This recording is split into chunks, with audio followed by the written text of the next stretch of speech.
35-year-old Courtney Faison is a single mom to 2-year-old Reagan. We lived in Baltimore, and I quickly started realizing that I wanted to be closer to home. My mom was just dropping those little hints. I want to be around my granddaughter, and my brother and sister-in-law had a daughter, and my mom was with her all the time. So Faison and her daughter made the move to New Hampshire. The rent or mortgages here tend to feel pricier than they did in Maryland, but it seems like the cost of living is cheaper to be in New Hampshire than in Baltimore.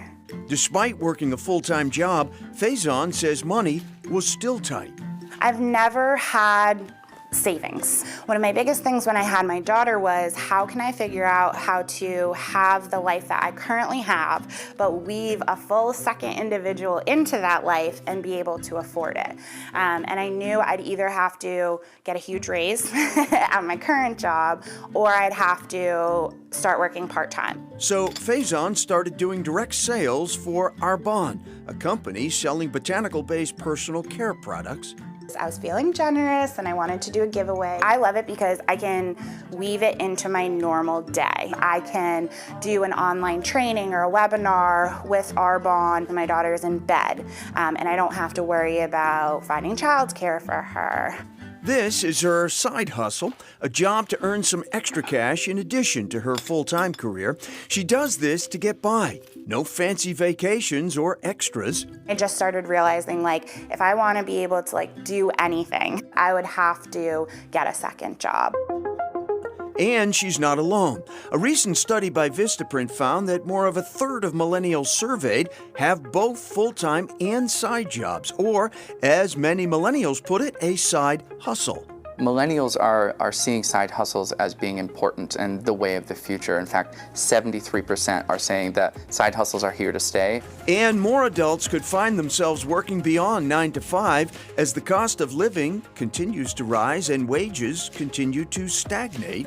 According to the Pew Research Center, after accounting for inflation, the average salary today has the same purchasing power it did 40 years ago. A recent study by the financial firm Merrill Lynch found 3/4 of millennials rely on their parents for some kind of assistance, from cell phone bills to rent. Millennials are relying on parental support longer than other generations. I always joke with parents, let me know when your kids are off your phone bill. But I see it in every form, definitely in helping with grandchildren, the child care issues, maybe helping with cars or car insurance. So it really varies, and it's very dependent on the economic means of the families themselves. My mom actually owns this house, but I cover the expenses for it. It's hard trying to juggle it all, and I'm definitely not out trying to be rich. I work really hard to basically just make ends meet. I'm not buying expensive stuff. I don't have super nice things. I definitely knew single parent life would be hard, but it's fulfilling. While some young adults continue to work side jobs to get by, others work extra hours to support aging family members. I never thought right now at the age of 34 that I would be taking care of our parents. The oldest of 4 girls, Miriam Michelle Alexis, is a caregiver to her father. She's also married, works outside the home, and is raising 2 young children. Growing up, I would say, was a great time up until my father got sick. He contracted Parkinson's disease, and we had to put him in a nursing home. So I would say a lot of the financial burden fell on all of our family, something that we weren't prepared for. On top of that, Michelle Alexis has student loans, a mortgage, and 2 jobs. Average childcare costs of $450 a week.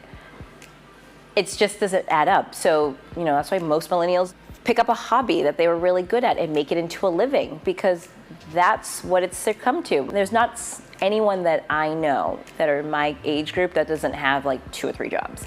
A new normal for a generation of people intent on following their passions on the path to financial independence. I think that American dream is still well alive. This is just a new way that we're finding that millennials and Americans in general are finding their way to achieve it. Wow, and the Vistaprint study found that on average, millennials bring in about $1,200 more a month on their side with their side hustle gig. Right. Well, they're actually making about $15,000 a year on the side hustle. They're also working about 17 hours a week on that. A lot of them say they'd like to expand the side hustle into a full-time business, but they'd have to make a lot more money doing that side hustle business before they can make that leap. All right, financial planning the millennial way.